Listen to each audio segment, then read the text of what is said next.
Max Park, kamusta kayo? At ngayon, pag-uusapan po ng mga tingin na lalaki sa iyo kapag naka-no contact rule ka.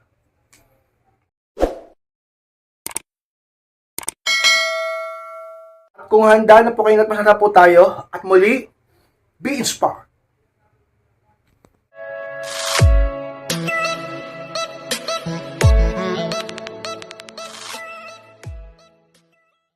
At ang unang tingin ng lalaki sa'yo kay inspired kapag naka-no contact rule ka is tingin niya hindi mo rin siya matitiis dahil mahal mo siya. Yan ang unang tingin at iniisip ng isang lalaki. Kapag siya ay ginamitan mo ng no contact rule, iniisip niya na hindi mo rin siya matitiis sapagkat mahal mo siya. 'Di ba? Alam kasi ng lalaki 'yan eh. Noon pa, 'di ba? Noon pa na mahal mo siya, napapansin niya 'yan. Ilang beses niyang napatunayan sa iyo. Na kapag ang lalaki talaga namang ginamitan mo ng no contact rule hanggang umpisa ka lang. Karamihan sa inyo hanggang umpisa lang. 'Di ba? Pagdating sa kalagitnaan, nagiging marupok ka. Hindi mo tinatapos ang paggamit ng no contact rule. Ano mangyayari sa iyo niyan? Paano magbabago ang lalaking yan? Paano tataas ang halaga mo sa lalaking yan? Hindi uulit at uulit na naman yan sa iyo, walang matututunan yan at hindi yan magbabago, hindi patataas ang halaga mo sa kanya. Dahil hanggang umpisa ka lang, alam niyang hindi mo rin siya matitiis sapagkat mahal mo siya. Sabihin natin yun ang totoo, mahal mo talaga siya at gusto mo siyang magbago. Pero dapat kayo sport patunayan mo sa kanya na dapat itutuloy-tuloy mong no contact rule sa pangmatagalan upang siya ay talaga namang magkamali sa kanyang sarili. Kasi isipin niya, di rin ako matitiis niyan. Lumalaki tuloy yung ulo ng lalaki. Tumataas ang pride sa'yo, mayabang eh. Iniisip niya, marupok ka. Iniisip niya na talaga namang hindi rin magtatagal ang paggamit mo ng no contact rule sa kanya sapagkat mahal na mahal mo siya. Ngayon, pagtakahin mo siya. Ngayon, biguin mo siya sa inaasahan niyang bagay na yan na hindi mo siya titiisin. Tiisin mo siya ng maabang panahon. Tagalan mo ang paggamit ng no contact rule upang siya ay talaga namang ka-inspired mawala ang kayabangan sa kanyang katawan at sa katagalan ay magsisi at magbago, mag-isip at talaga namang makakita ng halaga mo at ma-realize niya ang lahat. Diba? Hayaan mo siyang mabalo kakaisip sa'yo. Hayaan mo siyang biguin ng sarili niyang inaakala na hindi mo siya matitiis. Hayaan mo siyang masabi sa kanyang sarili na natiis ako ng babae ngayon Hindi naman ganyan dati, nag-aabulan sa akin. Ilang araw lang, ilang linggo lang, nagpaparamdam na yan muli. Ngayon, buwan na. Sabi natin umabot ng buwan. Bago siya tuluyang maghabol sa'yo. Bago siya tuluyang magsisi. Pero okay lang yun. At least worth it ang paghihintay mo at pagtitiis mo. O magtitiis ka rin sapagkat mahal mo siya. At mamimiss mo siya. Pero kailangan mong maging matatag upang siya ay magbago. At hindi na maulit ang nangyari sa inyo. At maging masaya na kayo, lalo ka na. Ka-inspired din sa mga sikreto. Kailangan tuloy-tuloy ang paggamit ng no contact rule. Sa mga tingin na lalaki, sa pag ginamitan mo siya ng no contact rule, tingin niya, hindi mo rin siya matitiis sa pagkatagal. Tingin niya mahal na mahal mo pa rin siya. At mayabang pa rin siya sa iyo. Sa mga bagay na dapat mong malaman. Upang maituloy-tuloy mo ang no contact rule sa kanya. Upang hindi siya makapagyabang sa iyo. Ka-inspired. Alawang tingin ng lalaki sa'yo ka-inspired kapag naka-no contact rule ka sa kanya is tingin niya seryoso ka na hindi naman gaano. Napalawa ka-inspired. Medyo naguguluhan siya. Ano ba, seryoso ba talaga yung girlfriend ko na yan? Seryoso ba talaga yung misis ko na yan? Yung partner kong babae na yan? O baka hindi naman? Hindi rin siya sigurado eh. Medyo, rin siya, tagilid din siya sa 50-50 rin siya sa mga iniisip nila eh. Malay ba nila kung seryoso ka sa paggamit ng no contact rule sa hindi mo magpaparamdam sa kanya? O baka naman, hindi naman gaano. Yun nga, di ba, iniisip niya na hindi mo rin siya matitis sapagkat mahal mo siya. Alam kasi ng lalaki kung mahal mo siya o hindi. Nararamdaman din ng lalaki kung hindi mo siya ganun kamahal. Parang kayo, di ba? Ramdam niyo rin sa lalaki yan. Ngayon, so sa mga tingin niya, na mukhang seryoso ka na parang hindi naman. Ngayon, patunayan mo sa kanya na seryoso ka.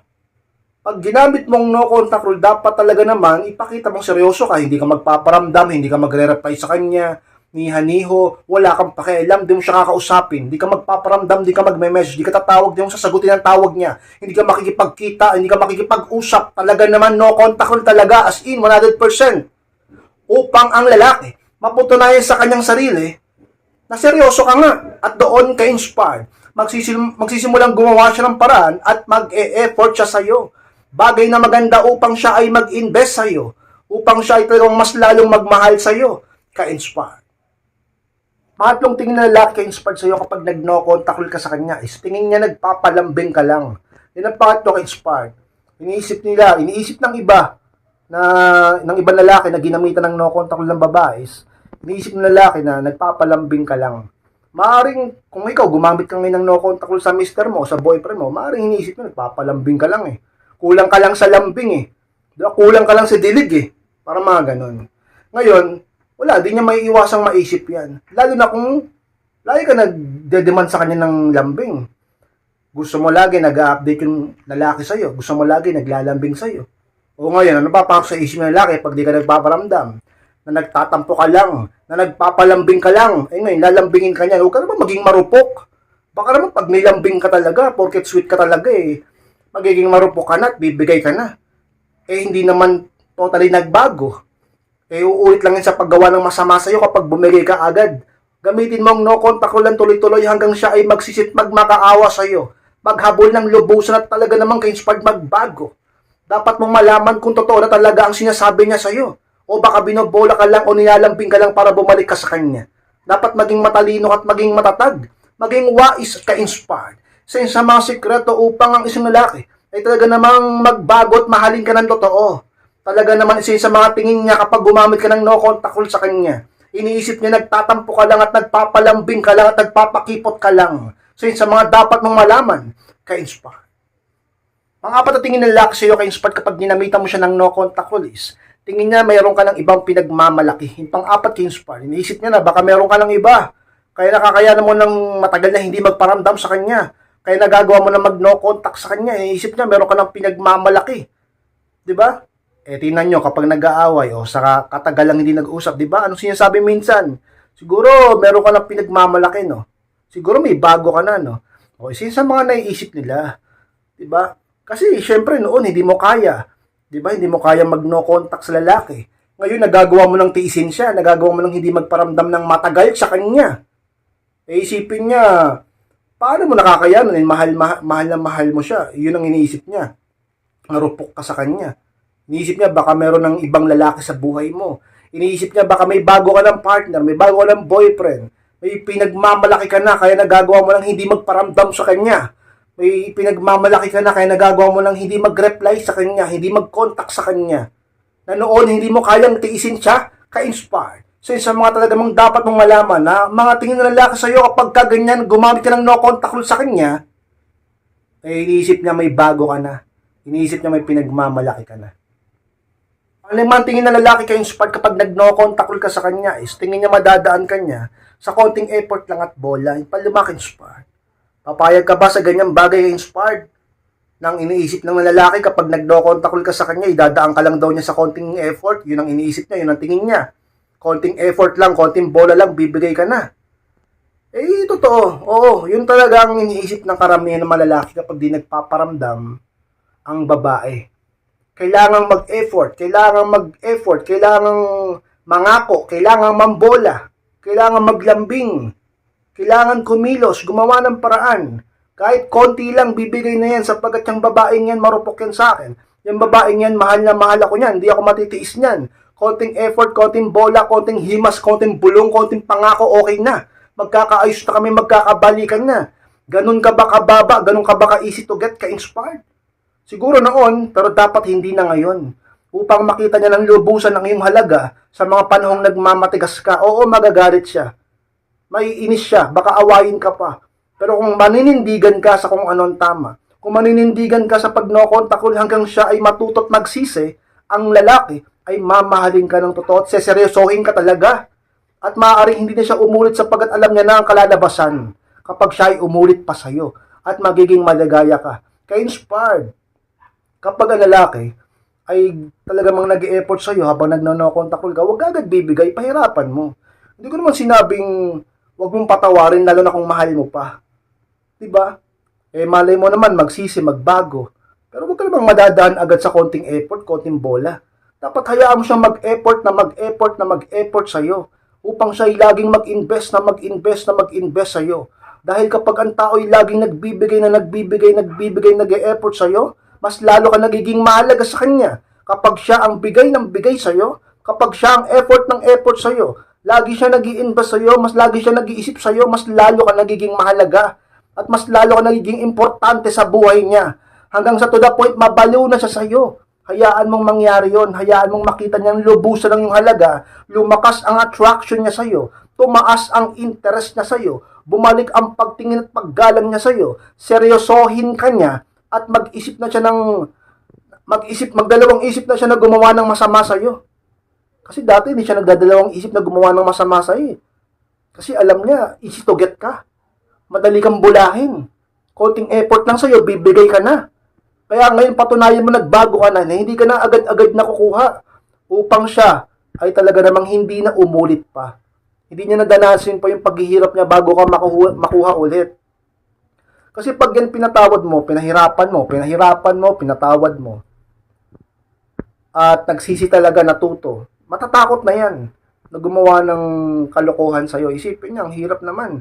Iba pala magseryoso to, iba pala mag no contact to, iba pala to kapag nagalit, kapag napuno. Talagang pahirapan bago makuha.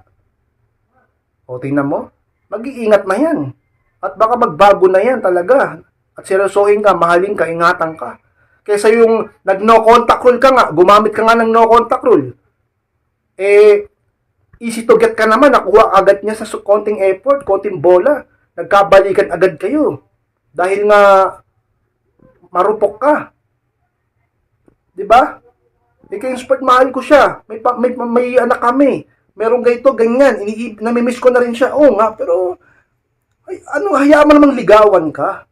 Hayaan mo magpasuyo ka naman. 'Di ba hindi yung nag-no contact rule ka, nag-e-effort siya konti. Kinikilig na yung tumbong mo.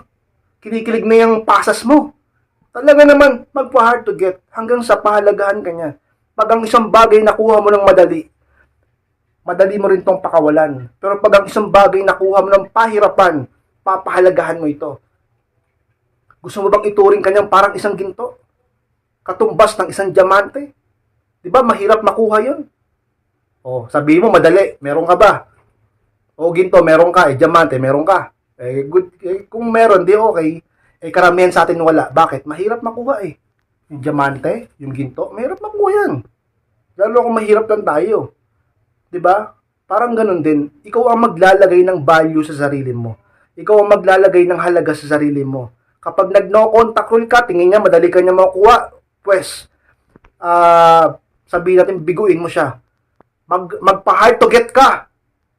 Huwag ka agad bibigay upang siya ay magsisi at magkamali sa kanyang sarili at pahalagahan ka ng lubusan at seryosohin niya ang inyong relasyon at mahalin ka niya ng lubusan at maging maligaya ka at maging maayos kayo. Ka-inspire. Max Pad, maraming salamat po sa pagtapos ng vlog nito. Kung kalimutan na mag-like, comment, and pakishare na rin po ng video na ito upang makatulong naman po tayo sa ibang tao at sa mga hindi pa po nakaklik ng subscribe.